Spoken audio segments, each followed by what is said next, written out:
Good morning दोस्तों, फिर से आपका स्वागत है इसी मंच पे। चलिए, बहुत बहुत बढ़िया रेस्पॉन्स है बच्चों आपका, बहुत शानदार तरह से पढ़ाई कर रहे हो। चलिए, जो अपन ने लास्ट टॉपिक कल छोड़ा था वो अपन ने एक नया टॉपिक स्टार्ट किया था जिसका नाम था ब्लड। और ब्लड के बारे में अपन ने 3 चीज़ें पढ़ी थी, आपको याद हो अच्छे से।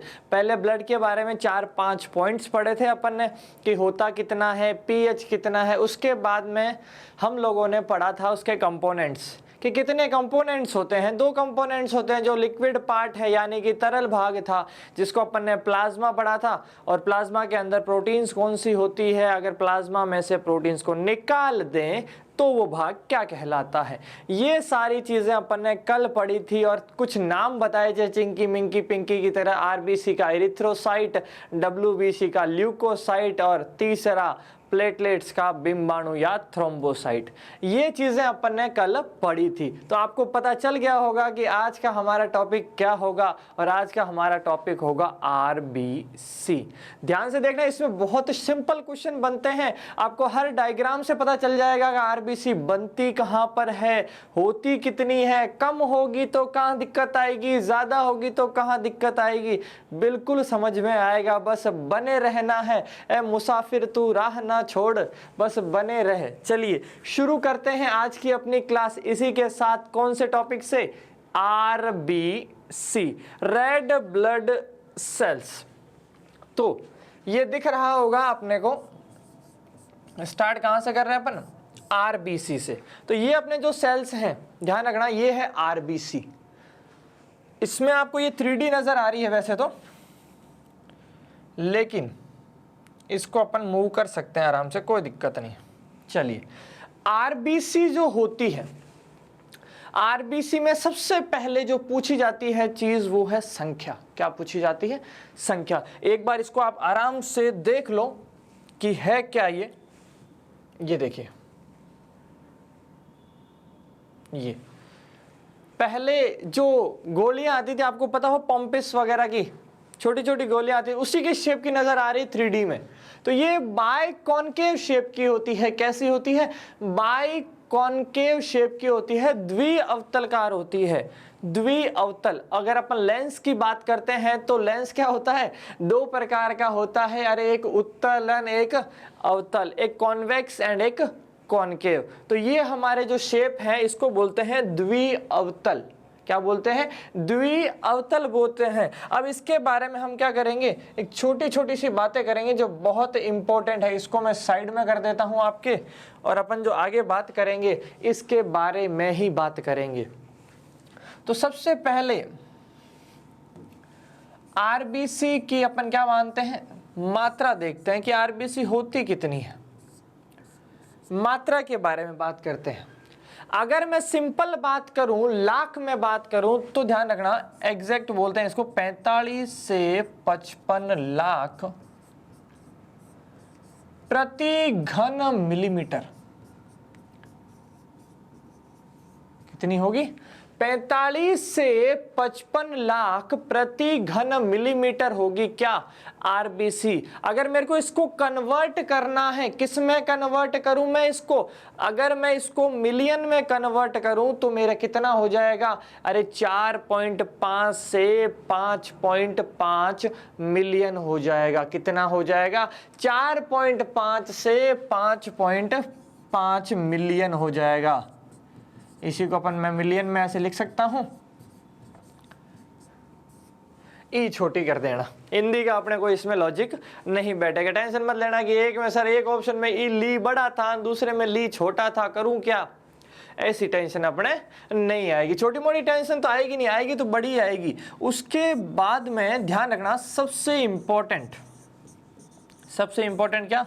जीवन काल। अरे ये तो नींद में भी याद रहेगा, भूल नहीं सकते, क्योंकि ये एक ही तो याद है कि नहीं? यादें तो बहुत है लेकिन याद एक ही है क्या? जीवन काल। अरे कितना? 120 दिन, 120 डेज। किसका? आरबीसी का। यानी 120 दिन इसकी तय कर दी गई है सीमा। इससे पहले अगर इसके कोई साथ हादसा हो गया तो ये मर सकती है, लेकिन 120 पे तो इसको जाना ही पड़ेगा, उसके बाद इसको कोई रोक नहीं सकता, इसके बाद इसको कोई रोक नहीं सकता। और इसका भी फिक्स रखा गया है कि तू मरेगी तो वहां जाके मरना जहां जगह दी है, रास्ते में मरना संभव नहीं है। वो भी बताऊंगा कहाँ मरने की इजाजत दी गई है। तो जीवन काल कितना हो जाएगा, 120 दिन हो जाएगा। उसके बाद अपन बात करें आकार की। किसकी बात करें अपन? हम आकार की बात करते हैं तो आकार कितना होता है, कैसा होगा? द्विअवतल होगा। कैसा होगा? द्विअवतल, या इसको बोल सकते हैं अपन बाइकॉनकेव। आरबीसी का आकार कैसा होगा? बाइकॉनकेव होगा। अब एक और इंपॉर्टेंट चीज, बहुत याद रखने वाली चीज है कि निर्माण जो होता है, निर्माण की अगर मैं बात करूं तो निर्माण के 2 चरण हैं। एक जन्म से पहले का चरण भ्रूण अवस्था। कौन सा चरण? भ्रूण अवस्था वाला, यानी जब बच्चा मां के पेट में होता है तो आपको पता हो 6 माह के बाद बच्चा पूरी तरह से परिपक्व हो जाता है और वो लर्निंग शुरू कर देता है। यानी बच्चे का जो लर्निंग पीरियड है, सीखने का जो कार्यकाल है, वो 6 महीने के बाद शुरू हो जाता है। जैसे आपने सुना हो अभिमन्यु ने जो चक्रव्यूह तोड़ा था, वो चक्रव्यूह तोड़ने की कला उसने भ्रूण अवस्था में ही सीख ली थी, याद है ना आपको? तो वही चीज है, इंसान के सीखने की कोई उम्र नहीं होती। जब वो स्टार्ट ही भ्रूण अवस्था से कर रहा है तो मरने के 7 मिनट बाद तक भी तो दिमाग चालू रखता है, तो सीखना तो हमेशा चालू रहता है। तो एक अवस्था हमारे आ जाएगी भ्रूण अवस्था, और दूसरी अगर मैं बात करूं वयस्क की, यानी जन्म के पश्चात की बात करूं, तो दोनों में अपना आंसर अलग होना है। तो ध्यान रखना थोड़ा सा कि अगर भ्रूण अवस्था की बात होती है, किसकी बात होती है? भ्रूण अवस्था की अगर बात होती है तो हमारे आंसर रहेगा यकृत। कहाँ रहेगा? यकृत रहेगा। और उसके बाद अगर वयस्क की बात करूं, ये तो आपको याद ही होगा, कहाँ? अस्थि मज्जा। अरे कहाँ? अस्थि मज्जा, या मैं इसको बोल सकता हूं बोन मैरो। कहाँ? बोन मैरो में। तो ये सिंपल पॉइंट्स हैं जो एग्जाम में क्वेश्चन बनकर आते हैं। सबसे पहला कि आरबीसी की संख्या कितनी होती है, मात्रा नहीं लिखी आप संख्या लिख दो, ठीक है? संख्या लिख दो, कितनी है? 45 से 55 लाख है साहब, ठीक है? दूसरा देखो जीवन काल कितना, सिंपल 120 दिन है। तीसरा आकार कैसा? द्विअवतल या बाइकॉनकेव है। निर्माण भ्रूण अवस्था में कहाँ हो रहा है? यकृत में हो रहा है। वयस्क में कहाँ हो रहा है? अस्थि मज्जा में हो रहा है। कहाँ हो रहा है? अरे अस्थि मज्जा में हो रहा है। इतनी चीज समझ में आई? चलिए अब देखो मैं आपको अस्थि मज्जा दिखाता हूं। अब कुछ लोग सोच रहे होंगे सर ये अस्थि मज्जा है कहाँ? अरे आरबीसी बन कहाँ रही है, पता तो चले, वहां का मीटर चालू रखे, कभी खून कम पड़ जाए तो उसको चलाएं तो शरीर के बराबर तो चढ़ाने वढ़ाने की दिक्कत नहीं आए। तो दिखाता हूं। बोन का मतलब, अस्थि का मतलब हड्डी, मज्जा का मतलब अंदर कैविटी। तो बोन मैरो का मतलब अपने क्या होता है, हमारे शरीर की जो 206 हड्डियां, इससे अगला टॉपिक अपना वही होगा। तो 206 हड्डियां जो है, सब हड्डियां ना तो ठोस होती है और ना ही सारी हड्डियां खोखली होगी। कुछ हड्डियां जो लंबी है वो खोखली भी होती है और कुछ हड्डियां क्या होगी? ठोस होगी। तो हम देखते हैं अस्थि मज्जा कहां पर है। तो ये देखो एक बोन का पार्ट है, ये एक बोन का पार्ट है। यहां पर ये जो पार्ट आपको नजर आ रहा है, ये हड्डी के ऊपर वाला पार्ट होता है। यहां पर ये जो डॉट नजर आ रहे हैं आपको, ये है आपका अस्थि मज्जा, लाल अस्थि मज्जा, रेड बोन मैरो। क्या है?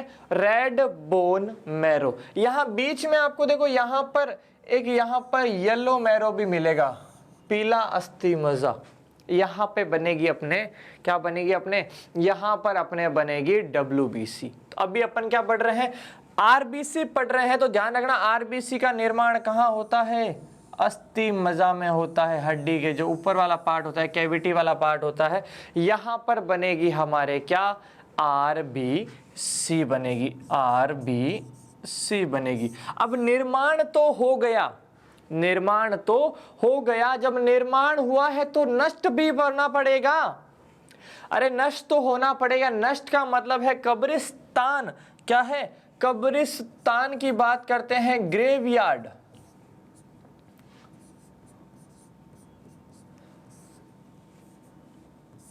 कब्रिस्तान या ग्रेवयार्ड की बात करूं मैं तो RBC का कब्रिस्तान किसको बोलते हैं, प्लीहा को।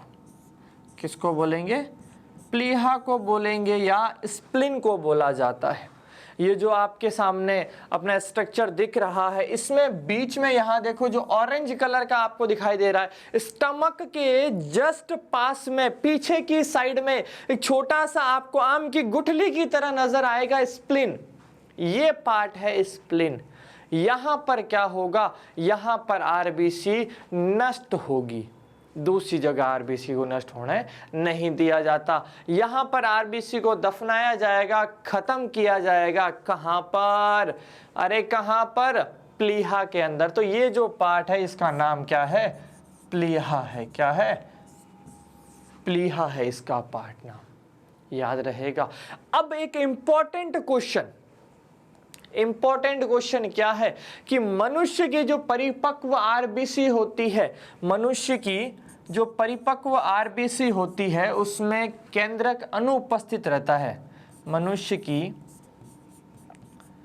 परिपक्व RBC में न्यूक्लियस जो होता है यानी केंद्रक जो है, केंद्रक क्या होगा, अनुपस्थित होगा। यानी जो मैच्योर RBC होती है उसके अंदर न्यूक्लियस नहीं मिलता है, उसके अंदर न्यूक्लियस नहीं मिलता है। अगर न्यूक्लियस नहीं है तो DNA नहीं है, DNA नहीं है तो मतलब अगर आप किसी को खून देते हो तो ऐसा नहीं कि उसके अंदर आपके गुण आ जाएंगे और आप कल पेटेंट करवा दो कि ये तो मेरा खून है, ये पॉसिबल नहीं है।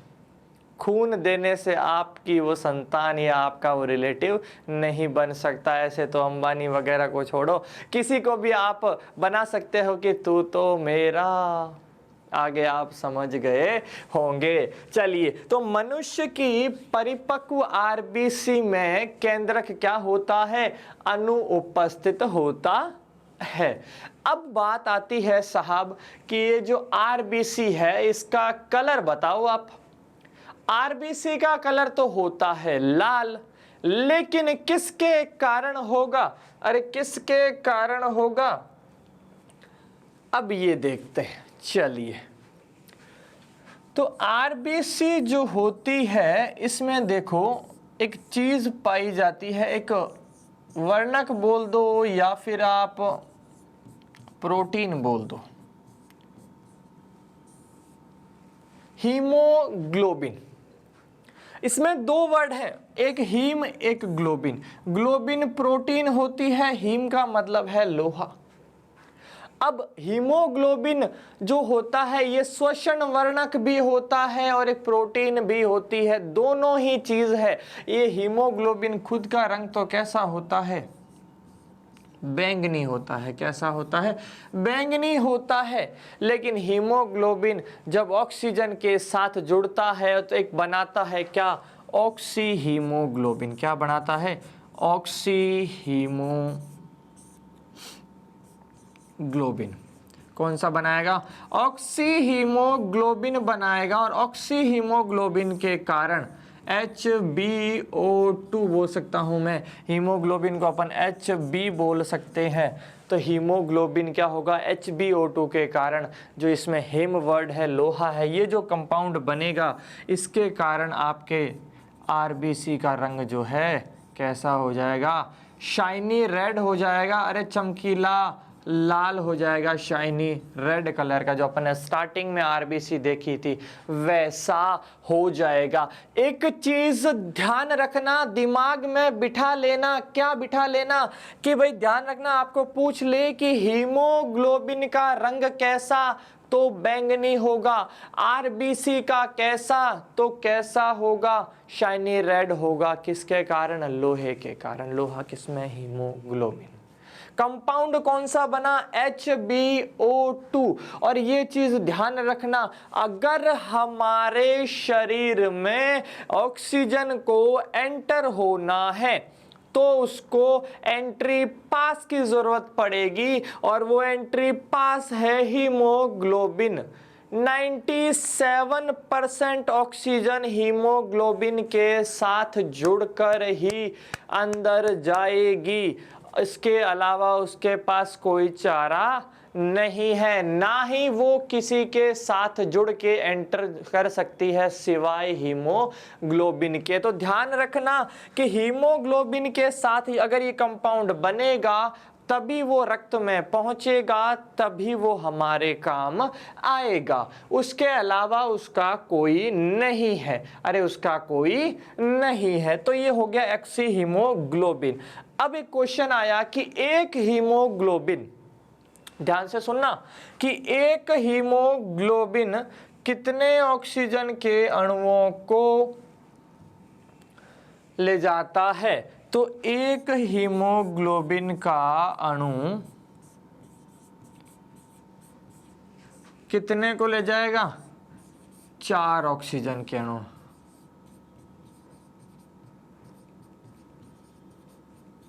कितनों को ले जाएगा, एक हीमोग्लोबिन 4 ऑक्सीजन के साथ जुड़ता है। ये चीज आप माइंड में रखना, भूलना मत कि कितने को ले जाएगा। अरे 4 को ले जाएगा। इसकी क्षमता कितने की है, 4 की है। क्षमता कितने की है, 4 की है। अब बता दो भाई कि हीमोग्लोबिन की मात्रा, आपको पता हो ब्लड में हीमोग्लोबिन की मात्रा चेक की जाती है कि भाई बताओ अगर 100 ml ब्लड के अंदर कितना हीमोग्लोबिन होगा। तो ध्यान रखना, इन 100 ml ब्लड, इन 100 ml ब्लड 12 से 16 ग्राम पर 100 ml में कितना होगा, 12 से 16 ग्राम। याद रह जाएगा। ये है हमारे हीमोग्लोबिन की मात्रा एक एवरेज पर्सन के अंदर। तो ध्यान रखना, आरबीसी में क्या होगा, हीमोग्लोबिन होगा। हीमोग्लोबिन ऑक्सीजन के साथ जब कनेक्ट होगा तो क्या बनाएगा, HbO2 बनाएगा। और क्या होगा, कलर आरबीसी का शाइनी रेड होगा। एक हीमोग्लोबिन का अणु कितने अणुओं को ले जाएगा, 4 ऑक्सीजन के अणुओं को ले जाएगा। उसके बाद 100 ml ब्लड में क्या होगा, 12 से 16 ग्राम होगा क्या, हीमोग्लोबिन। और हीमोग्लोबिन में तत्व कौन सा मिलेगा, Fe+2। इसको फेरस बोलते हैं। क्या बोलते हैं, फेरस बोलते हैं। ये चीज आप ध्यान रखना, मन में बिठा लेना, क्योंकि क्वेश्चन इससे पूछ लेते हैं। बहुत सिंपल क्वेश्चन है, कोई बड़ा हार्ड क्वेश्चन नहीं है, लेकिन क्वेश्चन पूछ लेते हैं। अब ये है अपना सारी चीजें किसके बारे में, आरबीसी के बारे में।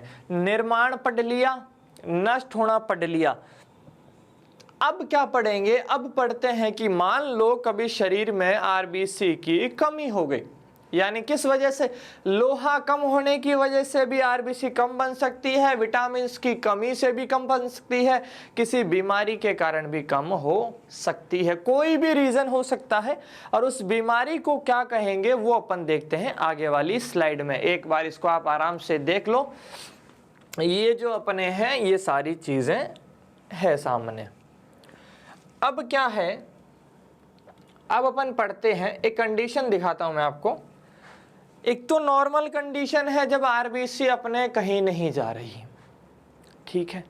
अब यहां देखो, ये कंडीशन तो हो गई नॉर्मल, जिसमें आरबीसी डब्ल्यूबीसी आपको नजर आ रही है, एकदम बराबर बन रही, कोई दिक्कत नहीं। अब किसी वजह से क्या हुआ, यहां देखो आरबीसी की संख्या कम हो गई। आरबीसी की संख्या क्या हो गई, कम हो गई, यहाँ इतनी सारी थी, यहाँ कम हो गई, तो इस जब कम हो जाती है इस कंडीशन को अपन बोलते हैं क्या? एनीमिया। क्या बोलेंगे इसको? एनीमिया बोलेंगे। और ये आपके आगे कौन सी अवस्था? सामान्य अवस्था। एक कंडीशन हो गई सामान्य अवस्था, दूसरी कंडीशन हो गई एनीमिया। एनीमिया याद रखना, अरक्तता भी कहते हैं इसको। क्या कहते हैं? अरक्तता भी कहते हैं। अरक्तता का मतलब है खून की कमी हो जाना। खून की कमी हो जाना का मतलब भी वही है कि मैच्योर जो सबसे ज़्यादा कलर की कौन सी होती है, सबसे ज़्यादा मात्रा में कौन सी? आरबीसी ही होगी। इस वजह से उसको इसके नाम से बुलाया जाता है, और नाम से बुलाया जाता है तो क्या हो जाएगा? कमी से कौन सा रोग हो जाएगा? अरे एनीमिया हो जाएगा। दिक्कत यहाँ नहीं है, दिक्कत तो जब है जब मान लो कमी से तो रोग हो ही गया, कोई दिक्कत नहीं, ये तो सबको पता है आपको कि एनीमिया एनीमिया एनीमिया एनीमिया, जहां जाओ एनीमिया। लेकिन ज्यादा होने को क्या बोलेंगे? ज्यादा होने पर शरीर पर क्या प्रभाव पड़ेगा, क्या असर पड़ेगा, क्या क्या चीजें आपको देखने को मिलेगी, तो वो बताता हूं मैं आपको। जब अगली कंडीशन होती है वो उसको बोलते हैं क्या? आरबीसी की मात्रा का बढ़ना। आरबीसी की मात्रा का बढ़ना। ये बहुत कम चीजें कोई बढ़ाता है, ध्यान रखना, मैं बता रहा हूं जो आपको, एक बस याद रखना है इसको, बहुत बढ़िया चीज है। इसको बोलते हैं पॉलीसाइथेमिया। क्या बोलते हैं इसको? पॉलीसाइथेमिया कहते हैं आरबीसी का बढ़ना। ये जो यहां पर आपको नजर आ रहा है, ये जो आपको यहां नजर आ रहा है, ये तो हो गई आपकी नॉर्मल कंडीशन। यहां पर आपको ये नॉर्मल कंडीशन नजर आ रही होगी, इसमें कोई दिक्कत नहीं है। आरबीसी नॉर्मली बन रही है, यहां बनी, ये बनी, बहुत सारी नॉर्मली आपके बोन मैरो में बन रही है, कहीं कोई दिक्कत नहीं आ रही। लेकिन किसी वजह से क्या हुआ कि आरबीसी का काउंट बढ़ गया और बहुत सारी आरबीसीज बननी शुरू हो गई। यहाँ मोर देन नॉर्मल, बहुत सामान्य से भी अधिक आरबीसी यहाँ पर बन गई। तो जब सामान्य से अधिक आरबीसी यहाँ बन गई तो होगा क्या? आपके हाथों पर रेड रेड स्पॉट्स होना शुरू हो जाएंगे, यानी आपके शरीर पर लाल लाल चकत्ते नजर आएंगे। उस कंडीशन को अपन क्या बोलेंगे? पॉलीसाइथेमिया कहते हैं। क्या बोलेंगे उस कंडीशन को? पॉलीसाइथेमिया। कमी को अपन ने बोला क्या? एनीमिया। कमी को एनीमिया कहते हैं। और दूसरा अधिकता को अपन ने क्या बोल दिया? पॉलीसाइथेमिया कह दिया। अब एक बहुत अच्छा क्वेश्चन बनता है। क्या क्वेश्चन बनता है? ध्यान से सुनना उस क्वेश्चन को, एग्जाम में कभी कभार पूछ लेते हैं कि क्वेश्चन क्या है कि ऊंचाई वाले स्थानों पर, ऊंचाई वाले स्थानों पर, मान लो आप कहीं घूमने गए हो, माउंट आबू, ऊटी वगैरह, वैसे तो आप जोधपुर से बाहर भी नहीं गए होंगे और अपने घर में बैठे होंगे, अभी घर पे ही रहना है, बाहर नहीं जाना है। लेकिन अगर पूछ ले ऊंचाई वाले स्थानों पर, सबसे पहला क्वेश्चन इसके अंदर ऑक्सीजन की मात्रा आपको पूछ लिया कि आप कहीं घूमने गए हैं, मान लो थोड़ा सा हिली एरिया है जहां पर पर्वत वगैरह ज्यादा है, तो वहां पर जब आप पर्वतों पर चढ़ाई करते हो तो वहां पर आपको ऑक्सीजन की मात्रा कम महसूस होगी या ज्यादा महसूस होगी, यानी आपको सांस लेने में आसानी होगी या तकलीफ होगी? तो सबका आंसर एक ही रहेगा, क्या होगा? तकलीफ होगी, यानी O2 की मात्रा क्या हो जाएगी? कम हो जाएगी। अब सेकंड क्वेश्चन, अगर ऑक्सीजन की मात्रा कम हुई है तो आरबीसी की मात्रा पर क्या फर्क पड़ेगा? दूसरा क्वेश्चन। तीसरा क्वेश्चन, श्वसन दर पर क्या फर्क पड़ेगा? चौथा, ये बाद में, वायु दाब की बात कर लेते हैं। चलिए, ये चार चीजें हैं। पहली मैंने आपको बता दी कि ऑक्सीजन की मात्रा तो क्या होगी? कम हो गई। क्यों कम होगी कि जैसे जैसे ऊंचाई पे जाओगे ऑक्सीजन की मात्रा कम होने लगती है और आपको सांस लेने में क्या होगी, तकलीफ होने लगेगी। आप बार बार हांफने लगोगे, ऑक्सीजन की डिमांड करोगे, शरीर के अंदर से आवाज आएगी कि भाई दर बढ़ा, दर बढ़ा। कुछ भी हो सकता है। अब बताओ आरबीसी की मात्रा क्या होगी, कम होगी या ज्यादा होगी, कम होगी या ज्यादा? कुछ लोग बोले सर कम ज्यादा दोनों चलने दो, अपने तो जो है, लेकिन ध्यान रखना आरबीसी की मात्रा बढ़ेगी। क्या होगी? आरबीसी की मात्रा बढ़ेगी। अभी आपको बताया था मैंने कि ऑक्सीजन को ले जाने का काम किसका? आरबीसी का। अगर ऑक्सीजन की सप्लाई कम हो गई है मतलब अपनी श्वसन दर बढ़ेगी, ज्यादा से ज्यादा ब्लड सप्लाई होगा ताकि ज्यादा से ज्यादा ऑक्सीजन उसके अंदर सप्लाई हो सके, इसलिए आरबीसी की मात्रा क्या होगी? बढ़ेगी। श्वसन दर भी क्या होगी?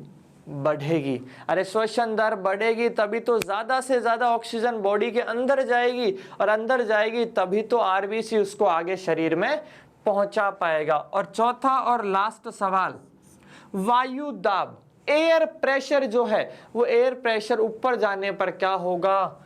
कम होता है। एयर प्रेशर ऊपर जाने पर क्या होगा? कम होता है। तो एग्जाम में क्वेश्चन आया था कि यहां पर कि ऊंचाई वाले स्थानों पर आरबीसी की मात्रा जो होती है वो बढ़ती है, घटती है, समान रहती है या कोई भी फर्क नहीं पड़ता, या इनमें से कोई नहीं? तो ध्यान रखना आरबीसी की मात्रा हमेशा बढ़ती है। अब ये तो हो गए आपके राजस्थान पुलिस पटवार के। अब एसएससी के लायक एक क्वेश्चन इसमें से अच्छा बनता है, वो क्या बनता है कि सबसे छोटी आरबीसी किसकी होती है या सबसे बड़ी आरबीसी किसकी होती है? तो इसके अंदर भी एक अच्छा सा कंसेप्ट है, ध्यान से सुनना आप। अगर मैं ऑप्शन उदाहरण सीधा लिखूंगा तो आप बोलोगे सर मजाक कर रहे हो आप। तो मजाक कैसे कि अगर मैं बात करूं सबसे छोटी आरबीसी की, तब तो उदाहरण आएगा अपने कस्तूरी मृग। अरे रामायण देखी होगी, अभी लॉकडाउन में वही तो चल रही थी, कस्तूरी मृग की। और अगर मैं बात करूं सबसे बड़ी आरबीसी की, सबसे बड़ी आरबीसी की बात करता हूं, वो होती है एम्फीयूमा। ये मेंढक की ही एक प्रजाति है। लग रहा है ना अजीब? अरे मजाक नहीं कर रहा हूं, ये रियल है। आप बोलो सर मेंढक तो इतना छोटा, मृग इतना बड़ा, लेकिन उल्टी चीजें लिखी है। अरे इनके शरीर के हिसाब से लिखा है, इनके शरीर के हिसाब से अगर हम आरबीसी का साइज देखें तो मेंढक की आरबीसी सबसे बड़ी होगी और कस्तूरी मृग की आरबीसी सबसे छोटी होती है। इसको मस्क डियर भी कहते हैं, ध्यान रखना। तो ये होती है सबसे छोटी आरबीसी और ये आपके सबसे बड़ी आरबीसी। दोनों का ध्यान रखना, कंफ्यूज मत होना कि सर कस्तूरी मृग का क्या हो गया, उल्टा कैसे हो गया। उल्टा ही है, कंसेप्ट उल्टा ही है, तभी तो पढ़ना है। आसान होता तो पढ़ने की जरूरत ही नहीं पड़ती, घर से ले जाते नौकरी पे, पर ऐसा पॉसिबल नहीं है, पढ़ना तो पड़ेगा। तो ये सारी चीजें थी अपने किसके बारे में? आरबीसी के बारे में। इतनी सारी चीजें, इनमें से हमेशा एग्जाम में एक ना एक क्वेश्चन आता ही रहता है, और सबसे सिंपल अगर पूछा तो आपको नींद में भी उसका आंसर आ जाएगा, क्या? आरबीसी का जीवन काल। तो ये था अपना जो इंपॉर्टेंट क्वेश्चन एग्जाम में पूछे जाते हैं। ये अपनी पहली कोशिका थी, कौन सी? आरबीसी। और इसका एक नाम अपने कल लिख ही लिया था, कौन सा? एरिथ्रोसाइट सेल्स भी बोलते हैं इसको। क्या बोलते हैं? एरिथ्रोसाइट भी बोलते हैं। चलिए अब बात करते हैं हम हमारे सेकंड सेल की, सबसे महत्वपूर्ण दूसरी कोशिका या दूसरी सेल, कौन सी? WBC, श्वेत रक्त कणिकाएं। कौन सी बात करेंगे? श्वेत रक्त कणिकाओं की बात करेंगे। अब इस श्वेत रक्त कणिकाओं में क्या है, इसका फंक्शन क्या होता है? पहले तो अपन देखते हैं जो सिंपल जानकारी है। एनसीईआरटी के हिसाब से ध्यान रखना, हर किताब में इसका डाटा अलग मिलता है। कोई इसकी संख्या बताता है 6 से 11,000 बताता है, कोई 5 से 10,000 भी बताता है, कोई 4 से 11,000 भी बताता है। लेकिन एनसीईआरटी जो बोलती है वो इसकी संख्या बताती है 6,000 से 8,000 पर mm³ मतलब प्रति घन मिलीमीटर। कितनी बताती है? 6000 से 8000 प्रति घन मिलीमीटर बताती है। उसके बाद में इसका जीवन काल जो है वो है 2 से 4 दिन। इसमें भी आपको बहुत अलग अलग मिलेगा। अलग अलग मिलने का रीज़न क्या है कि यहाँ पर जब हम टाइप्स देखेंगे WBC के तो 2 प्रकार के होती है, और उसमें उसको डिवाइड किया गया है किस आधार पर? कणिकाओं के आधार पर। अगर उन WBC में कण मिलते हैं, छोटे छोटे कण मिलते हैं, तब वो कहलाएगी ग्रेनुलाइट्स, और नहीं तो अग्रेनुलोसाइट। तो यहाँ पर देखना WBC के आगे टाइप्स देखेंगे तो सबका जीवन काल अलग अलग है। किसी का 10 दिन है, किसी का 15 दिन है, किसी का 2 दिन है, किसी का 9। तो वहाँ से एवरेज निकाल के इनका टाइम पीरियड कितना है? 2 से 4 दिन। अब WBC के जब हम टाइप देखते हैं तो इनको 2 भागों में डिवाइड किया गया है। पहला जो टाइप है वो है, इसको या तो बोलते हैं कणिका युक्त, या फिर इसका इंग्लिश में नाम है ग्रेनुलोसाइट। ऐसी कोशिकाएं जिनमें अपने को कणिकाएं मिलेगी वो तो कहलाएगी आपके कणिका युक्त, और दूसरी हो जाएगी कौन सी? कणिका रहित, यानी इसके अंदर कोई भी कणिकाएं नहीं मिलेगी, कणिका रहित होगी। सहित नहीं है, क्या है ये? रहित है, रहित है। कणिका रहित, या इसको बोलते हैं अपन क्या? अग्रेनुलोसाइट। अब देखते हैं किसमें ग्रेनुलोसाइट होती है, किसमें अग्रेनुलोसाइट होती है। टोटल ये 5 होती है, 3 एक तरफ, 2 एक तरफ, लेकिन पांचों की मंजिल एक ही है कि कैसे भी करके इस जो मानव शरीर में उनको दायित्व दिया गया है एंटीबॉडी बनाने का, यानी कि सुरक्षा का दायित्व दिया गया है, वो इस सुरक्षा के दायित्व को निभाती है। अब कैसे निभाती है वो अपन देखते हैं आगे वाली स्लाइड में। चलिए, अब अपन सबसे पहले बात करते हैं कणिका युक्त की। सबसे पहले बात करते हैं किसकी? कणिका युक्त की बात करते हैं। और कणिका युक्त में ध्यान रखना, सबसे पहली जो कोशिका आएगी उसका नाम है न्यूट्रोफिल। कौन सी हो जाएगी? न्यूट्रोफिल हो जाएगी। दूसरी जो आएगी उसका नाम है बेसोफिल। दूसरा टाइप कौन सा हो जाएगा कणिका युक्त में? बेसोफिल। और तीसरी जो हो जाएगी उसका नाम है इयोसिनोफिल। तीसरी कौन सी हो जाएगी? इयोसिनोफिल। अब ये 3 तो हो गई कौन सी? कणिका युक्त हो गई। और अब इसमें अपन देखें अगर कौन सी? कणिका रहित की, यानी इसमें कणिकाएं नहीं होगी। तो कणिका रहित की अगर मैं बात करूं तो इसमें 2 होगी। पहली तो है मोनोसाइट और दूसरी है लिम्फोसाइट। और इसके अंदर भी 2 सेल होती है, एक बी सेल और एक टी सेल। ये टाइप्स होते हैं WBC के, यानी एग्जैक्ट अपन बात करें तो 2 प्रकार से विभाजित किया गया है। पहला कणिका युक्त बोल दो और दूसरा कणिका रहित बोल दो, यानी एक में कणिकाएं मिलेगी आपको, दूसरे में कणिकाएं नहीं मिलेगी। एग्जैक्ट अगर आप डायग्राम में देखो तो यहां पर आराम से डायग्राम नजर आ रहा है, देखो आपको यहां पर जो सबसे पहली है अपने इयोसिनोफिल। इस इयोसिनोफिल के अंदर आपको नजर आ रहा होगा ये डायग्राम, ये देखो यहां पर इसमें कणिकाएं नजर आ रही है आपको एक। ये दूसरी है बेसोफिल। इस बेसोफिल में भी आपको यहां पर ये कणिकाएं नजर आ रही होगी।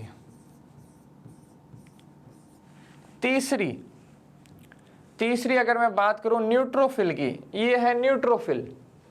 अब इस न्यूट्रोफिल में भी ये देखो अलग अलग जगह पर आपको कणिकाएं नजर आ रही, कण नजर आ रहे हैं। तो ये सारे तो आपके क्या हो गए? कणिका युक्त हो गए 3 भाग। लेकिन आप बोलो सर दूसरे में देखते हैं, तो यहां देखो ये है लिम्फोसाइट। इस लिम्फोसाइट में आपको कहीं पर भी कणिकाएं नजर नहीं आ रही है, इसलिए ये कौन से भाग में गिनी जाएगी? कणिका रहित में गिनी जाएगी। और एक और बच गई, उसको भी देख लेते हैं अपन। कौन सी बच गई अपने? मोनोसाइट। क्या इस मोनोसाइट में भी आपको कुछ नजर आ रहा है क्या? इसके अंदर भी कोई कणिका नहीं है। तो ध्यान रखना, 3 तो हो गई कौन सी? कणिका युक्त हो गई, और 2 कणिका रहित हो गई। युक्त वाली कौन कौन सी थी? सबसे पहले न्यूट्रोफिल, दूसरी बेसोफिल, और तीसरी इयोसिनोफिल। और रहित में कौन सी हो गई? मोनोसाइट और लिम्फोसाइट, जिसमें लिम्फोसाइट के वापस से 2 टाइप हो गए। कौन से? बी सेल और टी सेल। अब एग्जाम में क्वेश्चन क्या पूछा जाता है इनमें से, वो ध्यान रखो। क्या ध्यान रखना है? क्वेश्चन क्या पूछा? सबसे पहले क्वेश्चन पे ध्यान देना कि न्यूट्रोफिल अगर पूछ ले WBC सबसे अधिक कौन सी होती है, तो आंसर देखते ही सही हो जाना चाहिए। कौन सी होती है? सबसे अधिक होती है न्यूट्रोफिल। अरे कौन सी होगी? न्यूट्रोफिल होगी। सबसे कम कौन सी होगी? बेसोफिल होगी बेचारी। कितनी? सिर्फ 0.5 से 1%। एसिडोफिल होती है, इयोसिनोफिल बोलो या एसिडोफिल की होती है 1 से 3%। कितनी? 1 से 3%। लिम्फोसाइट होती है 20 से 25%, और ये होती है मोनोसाइट 7 से 10%। ये तो हो गया इनका परसेंटेज। भाई कितनी कितनी होती है? अगर पूछ ले सबसे ज्यादा कौन सी, तो न्यूट्रोफिल। सबसे कम कौन सी, तो बेसोफिल। ये तो था पहला क्वेश्चन। अब पूछ ले आकार में सबसे बड़ी कौन सी, तो आकार में सबसे बड़ी का ध्यान रखना। आकार सबसे बड़ा किसका होता है? आकार में बड़ी तो कौन सी हो जाएगी? मोनोसाइट। कौन सी हो जाएगी? मोनोसाइट हो जाएगी। और आकार में सबसे छोटी कौन सी हो जाएगी? लिम्फोसाइट। सबसे बड़ी मोनोसाइट, सबसे छोटी लिम्फोसाइट। 4 क्वेश्चन। अगला 5वां क्वेश्चन क्या कि एड्स का जो विषाणु होता है जब हमारे शरीर में एंटर करेगा, जब एड्स का विषाणु हमारे शरीर में एंटर करेगा तो वो कौन सी कोशिकाओं को प्रभावित करेगा? तो ध्यान रखना, वो करता है कौन सी? टी सेल्स को। और टी सेल्स किसका पार्ट थी? लिम्फोसाइट का। तो ये क्या करेगा? टी लिम्फोसाइट कोशिका को खत्म कर देता है, जिसकी वजह से हमारा शरीर, अरे हमारा शरीर कोई भी एंटीबॉडी नहीं बना सकता। उसकी रोग प्रतिरोधक क्षमता जो होती है वो बिल्कुल क्या हो जाती है? खत्म हो जाती है। वो किसी भी वायरस या कोई भी जीवाणु उसकी बॉडी में एंटर करेगा तो वो न्यूट्रलाइज बैठा रहेगा। उसको कोई मतलब नहीं है कौन आ रहा है कौन जा रहा है। और जब ऐसी कंडीशन आती है तो आपको पता है शरीर की क्या हालत हो सकती है। तो एड्स का जो विषाणु होता है वो कौन सी कोशिका को नष्ट कर देता है?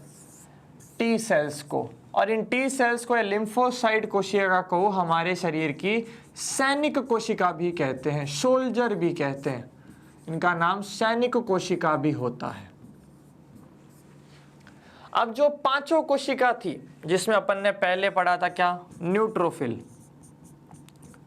इस न्यूट्रोफिल के साथ एक और कोशिका होती है मोनोसाइट। इन दोनों को बोलते हैं भक्षण, भक्षण कोशिका। इन दोनों को क्या नाम दिया गया? भक्षण कोशिका दिया गया। यानी कोई भी विषाणु जीवाणु जैसे ही हमारे शरीर में एंटर करेगा ये डायरेक्ट उसको खा जाएगी, जैसे कोई आया ही नहीं था।